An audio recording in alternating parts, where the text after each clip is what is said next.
Hello everyone, मेरा नाम मुकेश सत्या।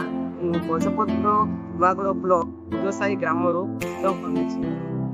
ମୁଁ ପିଏମ୍ ହାଇସ୍କୁଲ ଉପରଡ଼ାରୁ 10th ପାସ୍ ଆଉଟ୍ କରି ଆସିଛି। ମୁଁ ନବମ ଓ ଦଶମ ଶ୍ରେଣୀରେ ଅଟୋମୋଟିଭ୍ ସବଜେକ୍ଟ ପଢ଼ୁଥିଲି। ଅଟୋମୋଟିଭ୍ ପଢ଼ିବା ଦ୍ୱାରା ବିଭିନ୍ନ ପ୍ରକାର ମଟର ଯାନ ଉପରେ ବହୁତ ଜ୍ଞାନ ପାଇଲି।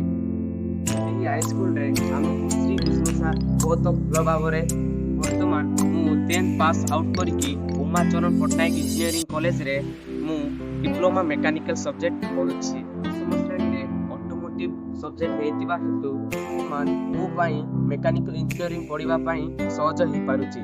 सब छात्र छात्री माने वोकेशनल पढ़िबा आवश्यक, कारण देशर उन्नति करबा सहित निज फ्यूचर पाई स्किल डेवलप करबा आवश्यक।